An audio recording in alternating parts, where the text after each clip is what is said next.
हर आदमी जानता है लेकिन बोल नहीं सकता। दुनिया के इकलौते इंसान है। इस दिन के बारे में कुछ नहीं कहूँगा क्योंकि ये इतनी बड़ी शख्सियत है अपने आप में। इन्होंने इतना त्याग किया है, इन्होंने इतना कुर्बानियां दी हैं इस देश के लिए और खास तौर पर समाज के लिए। समाज किसी एक धर्म या विशेष जाति को लेकर नहीं कह सकते, समाज सबसे मिलकर बनता है और उस समाज की भलाई के लिए इन्होंने जो भी काम किया अभी तक, चाहे फिल्म के माध्यम से रहा हो, चाहे सोशल सर्विसेज के माध्यम से रहा हो, वैसा कोई दूसरा इंसान अभी तक धरती पर नहीं आया। आप ये कह सकते हैं कि इन्होंने सबसे पहले इंसानियत की बात रखी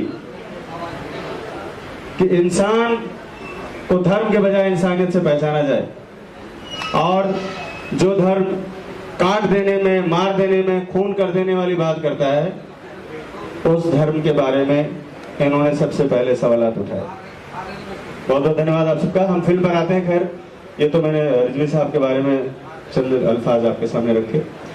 फिल्म की जो बातचीत रही उसमें हमारे लिए प्रेरणा भी भाई साहब ही थे।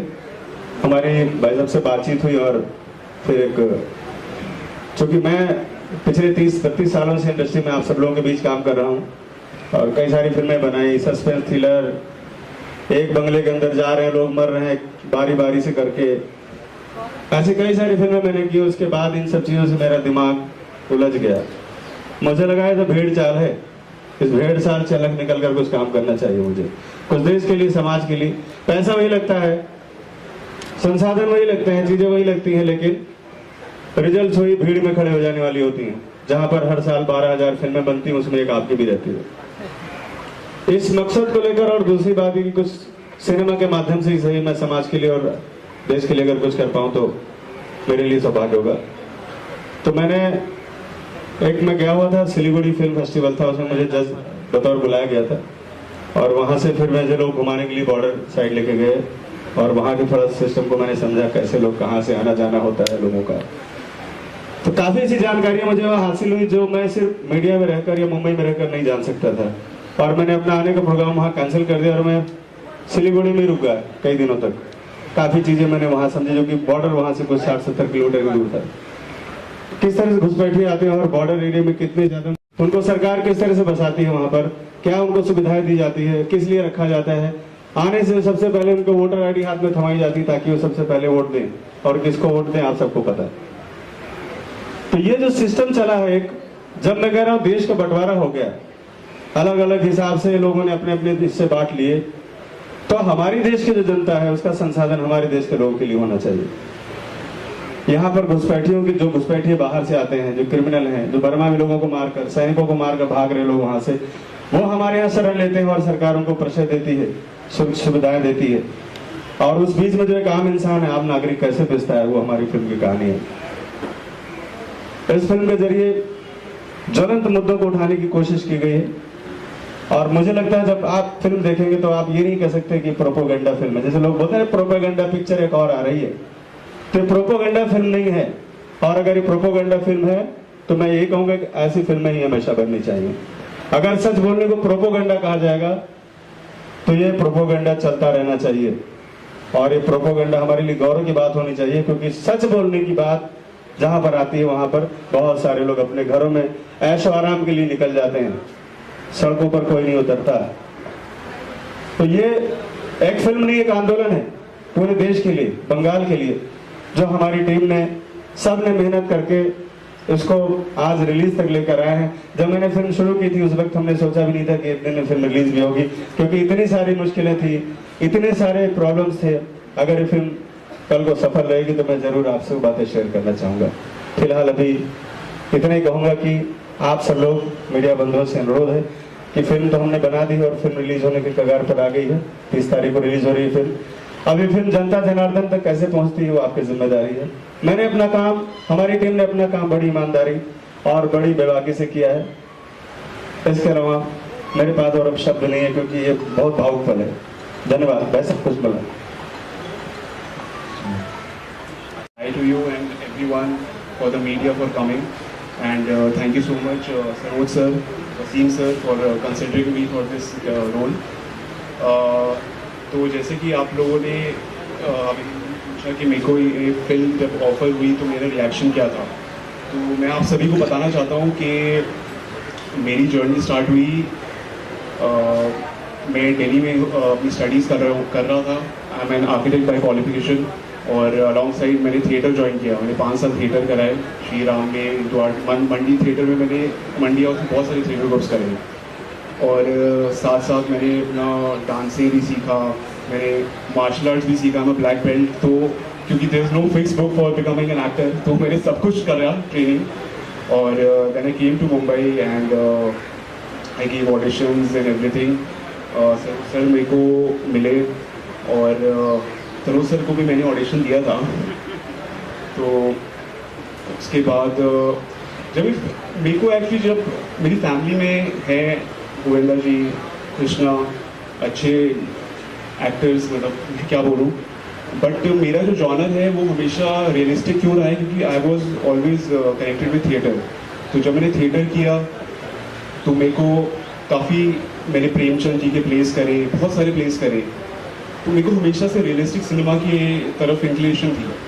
तो ये फिल्म मेरी डेब्यू फिल्म है और एज पर माई लाइकिंग, तो I guess definitely I opted and said definitely I do this film.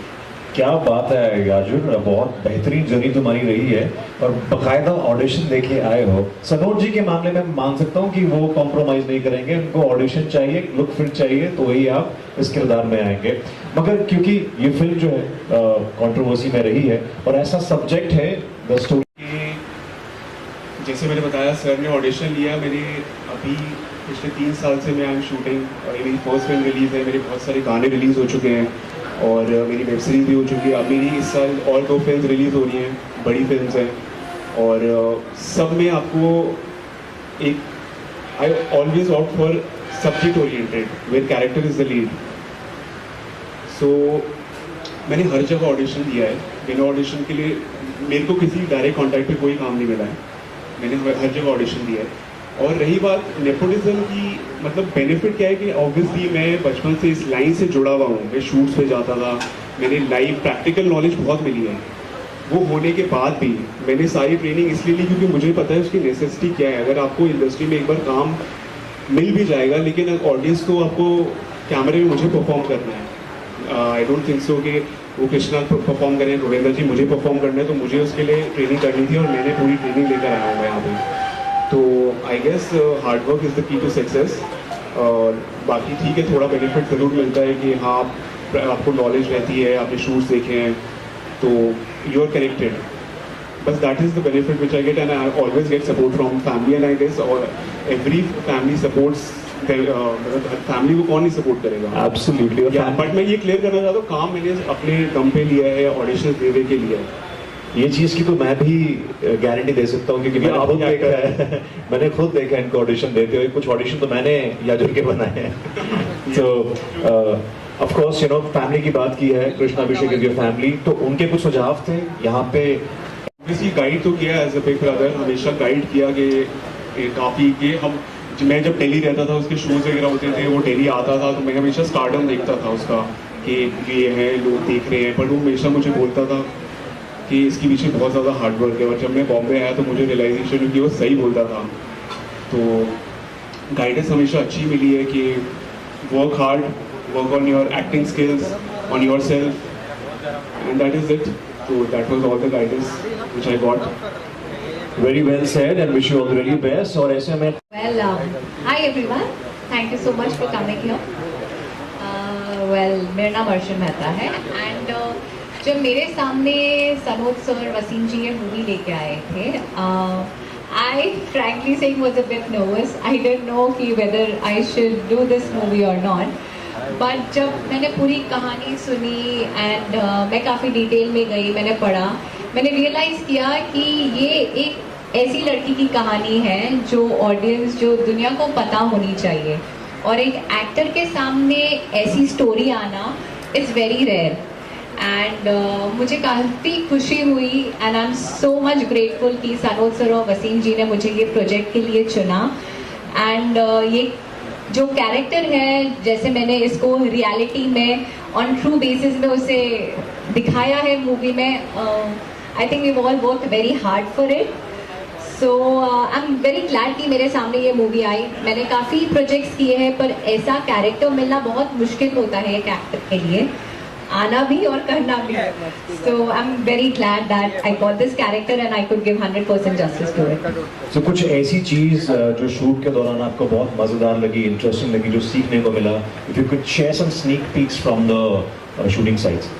Yes, there is a lot of knowledge on Hindu and other things which I gained throughout the story, and other things like जो actual में लोगों के साथ क्या हो रहा है. मैंने काफ़ी YouTube वीडियोस काफ़ी पढ़ा, एंड आई डिडंट नो कि एक्चुअल में रियलिटी में बंगाल में क्या हो रहा है, बांग्लादेश में क्या हो रहा है, because we are so conserved in our city only, हमारे मुंबई में, हमारे होम टाउन में. So knowing something coming from a different state and something like that and portraying in front of the audience for the whole world to see is very rare.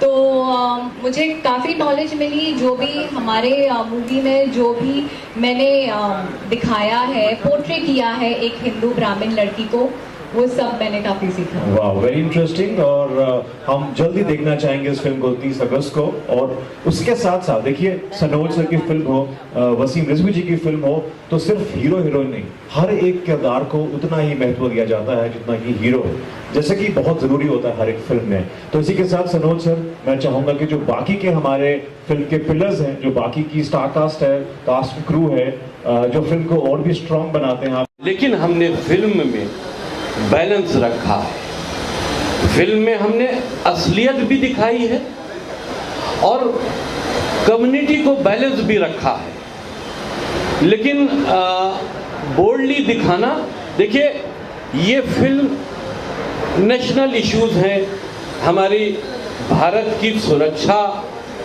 को दृष्टि में रखते हुए इस तरह से बनाई गई है कि हम अपने इश्यूज को देखिए. ये भी जरूरी है कि ऐसे इश्यूज जहां पर बहुत कुछ हो रहा और पब्लिक के सामने नहीं आ रहा, उनको भी एक्सपोज करना भी बहुत जरूरी है. और फिल्मी प्लेटफॉर्म एक ऐसा प्लेटफॉर्म है जहां से हम अपनी बात इजीली लोगों तक पहुंचा सकते हैं. लेकिन हाँ, उसको पहुंचाने का तरीका ऐसा होना चाहिए कि किसी तरह का कोई फसाद ना हो, किसी तरह के कोई दंगे ना हो, या किसी रिलीजन को हिट ना करता हो, उनकी धार्मिक आस्थाओं को हिट ना करता हो. इन सारी चीज़ों का ख्याल रखते हुए हमने किया है.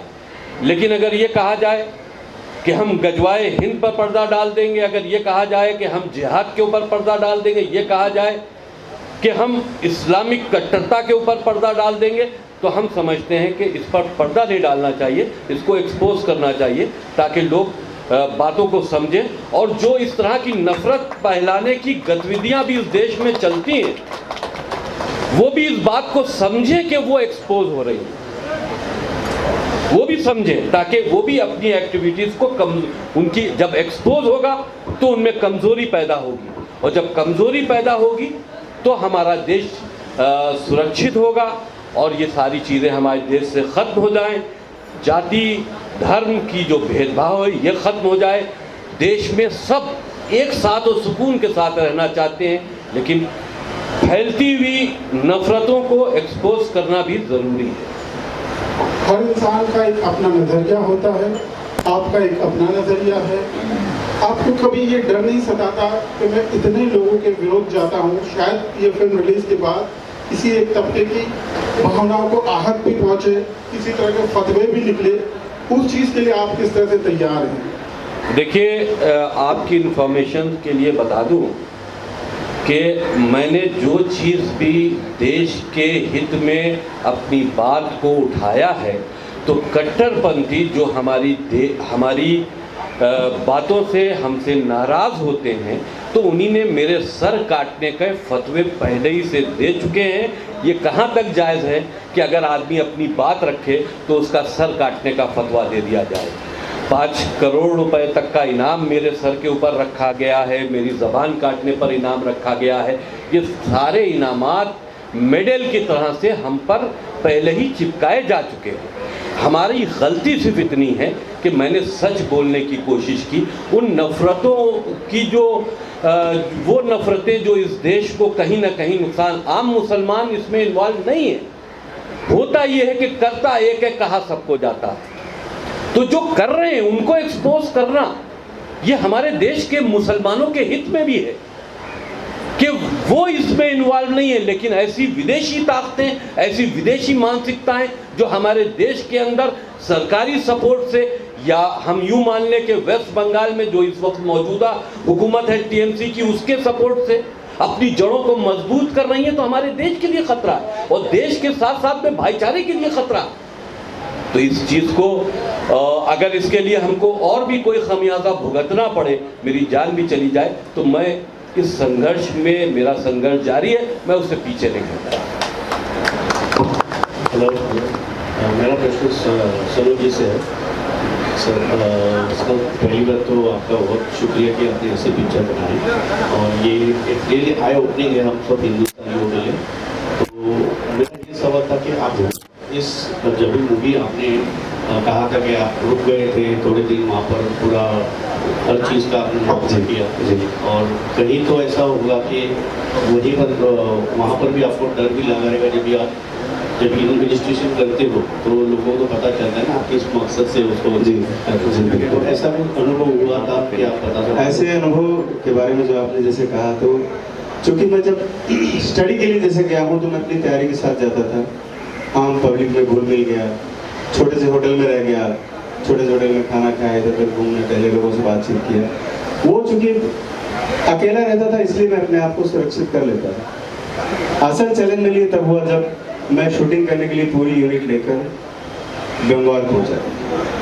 वो ज़्यादा चैलेंजिंग था क्योंकि वेस्ट बंगाल पहले से ही FIR दर्ज कर चुकी थी हम लोगों के ऊपर और फिल्म बगैर बंगाल के पूरी नहीं हो सकती थी। उस फिल्म को उस हालात में पूरी करना जहाँ पर आपकी 100% आबादी बांग्लादेशी लोगों से भरी हुई है, वहाँ पर शूटिंग करना ये बहुत बड़ा चैलेंज था।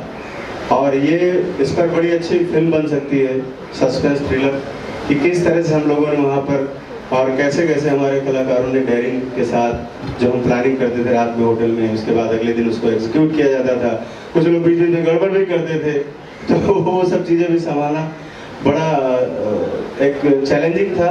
और जहाँ तक रही डर की बात, तो आप सोचिए सुंदरबन जैसी जगह जहाँ पर हमारे पास बहुत कम संसाधन थे, लोग थे ज़्यादा, 6 दिन 8 दिन का शूट करना, पता नहीं किसको टाइगर कब उठा ले जाए, सांप किसको काट ले, कौन सा इंसिडेंट हो जाए वहाँ पे किसी के साथ, क्योंकि वो जानवरों से भरा हुआ जंगल है पूरा और इंसान नाम की चीज़ वहाँ पर आपको सैकड़ों किलोमीटर तक नहीं मिलेगी। तो वो भी बहुत बड़ा अपने आप में टास्क था और हम सब लोगों ने उसको मिलकर पूरा किया। जैसे हमारे एक्टर्स लोगों ने हमको बहुत, एक्टरों ने सारे ने बहुत सपोर्ट किया, क्योंकि वैनिटी वैन भी तो 1-1.5 किलोमीटर दूर रहती थी, तो कपड़े चेंज करने जाना, फ्रेश होने जाना, बहुत सारी मानवीय जो चीज़ें होती हैं, इंसानी चीज़ों के लिए भी हमें बहुत सारे स्ट्रगल करने पड़ते थे। और उस बीच ये डर बना रहता था कहीं राज न खुल जाए तो हम लोग यहीं से ही निपट जाए। और जिस वक्त मैं यूनिट लेकर निकला था तो मुझे ऐसा लगा था कि मैं बहुत गलत करने जा रहा हूँ, अपने साथ साथ में करीब 70-80 लोगों की और जान जोखिम में डाल रहा हूँ। लेकिन सब लोगों के इरादे बहुत नेक थे और चीज़ें बड़ी अच्छी हुई। धीरे धीरे करके हम लोगों ने फिल्म को पूरा किया, टास्क को पूरा किया।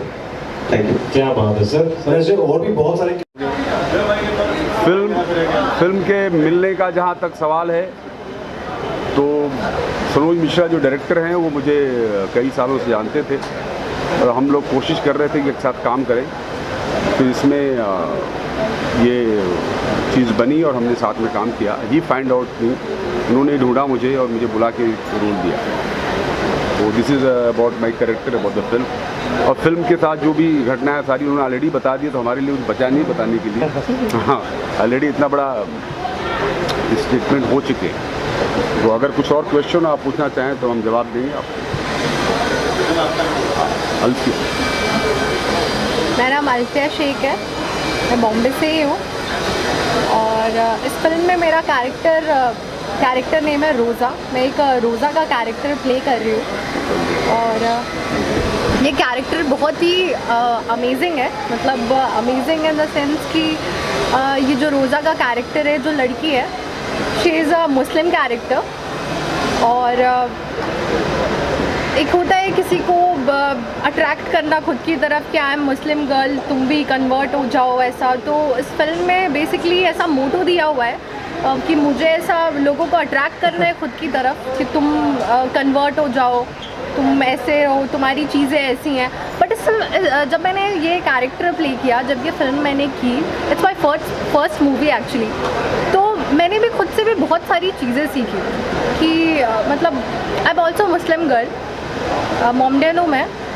बट जब मैंने मूवी करी तो मुझे भी बहुत सारी चीज़ें सीखने को मिली इस चीज़ कि कैसे सारी चीज़ें होती हैं। और मैं मतलब उस फिल्म में मेरा एक कैरेक्टर है, एक सीक्वेंस है कि उसमें मैं कन्वर्ट करते करते लोगों को मैं खुद ही अट्रैक्ट होने लगी। मतलब जो भी उस फिल्म में लोग हैं कि मुझे बता रहे हैं कि आप ऐसा करिए, आप ये करके देखो, मैं वो बोल नहीं सकती अभी खुल के, बट वो चीज़ें जो काफ़ी मुझे उससे मैं खुद भी काफ़ी चीज़ें सीखी हूँ कि ये भी चीज़ करने से ऐसे होते हैं चीज़ें। मतलब मेरी जो नेगेटिव पॉइंट्स थे कुछ मेरी लाइफ में भी, वो भी पॉजिटिव में चेंज हुए हैं। तो thank you so much Sanoj sir कि उन्होंने मुझे ये प्लेटफॉर्म दिया, मुझे खुद को एक्सपोज करने का, मुझे खुद को ये चीज़ें एक्सपीरियंस करने का मौका मिला है। So thank you. ये फौजदार जी हैं। हाँ, बेसिकली मैं थिएटर से ही हूँ, नाट्य रंगमंच हमारे थिएटर ग्रुप का नाम है। और इसमें जो मैं करेक्टर कर रहा हूँ बहुत पॉजिटिव करेक्टर है विशाल का। देव फौजदार मेरा नाम है। तो सनोज जी जब हमारे थिएटर ग्रुप में आए और उन्होंने देखा तो बोले कि एक बड़े एक्टर के लिए करेक्टर लिखा गया है। तो मैंने कहा सर आपको लगता है क्या मैं कर पाऊँगा ये? बोले कि नहीं आप ही कर पाओगे। तो वो तो फिल्म बताएगी कि कैसा करेक्टर किया है, बट मैंने कोशिश किया कि पूरा ईमानदारी से मैंने अपना चरित्र निभाया है। आगे फिल्म देखिएगा। तो कहीं ना कहीं ये फिल्म एक तरह से वायरस है। और ये फिल्म ना, ये जो हमारी फिल्म है, ये वायरस की वैक्सीन है। इसका जो सब्जेक्ट है वो वायरस है और ये फिल्म का जो संदेश है, जो कहना चाहता है, कहीं ना कहीं वो वैक्सीन है। तो मे बी हम हमारी वैक्सीन में कामयाब होंगे। ये फिल्म कुछ लोगों के लिए बहुत सपोर्ट करेगी। और रोहिंग्याओं की जो प्रॉब्लम है, एक जो बड़ा वायरस है, मे बी पूरी तरह से तो नहीं मिटा पाएंगे अभी शुरुआत, लेकिन दीपक तो जलाया जा सकता है। तो Deepak the diary of West Bengal ने जला दिया है। तो दीपक जी हैं कुछ। नमस्कार जी, मेरा नाम दीपक। इधर जाओ। इनके स्टूडियो में हुई हमारी वर्कशॉप चल रही थी, तो उन्होंने विजिट किया, कैरेक्टर मतलब ऑडिशन ले रहे थे वो फिल्म के लिए, तो वहीं मुलाकात हुई और फाइनल हुआ। एंड कैरेक्टर का नाम महमूद खान है जो मैं प्ले कर रहा हूँ। नेगेटिव शेड कैरेक्टर है। अक्सर क्या होता है कि शतरंज के मोहरों को चलाने के पीछे एक ताकत होती है, जो छुपी हुई ताकत होती है, वो सामने नहीं आती। हर जगह की पॉलिटिक्स में, इंडियन में भी है और हर जगह में भी है। तो उस ताकत का कैरेक्टर मैंने प्ले किया है, जो समाज में बुरी चीज़ों को करवाने के लिए छुप के बैठा होता है। बाकी आप फिल्म देखेंगे, आप देखिए, रिव्यूज़ दीजिए और ज़रूर देखने जाइए। Thank you. Right. Thank you so much, media, for being part of this press conference. Thank you so much, Mr. Cast and crew.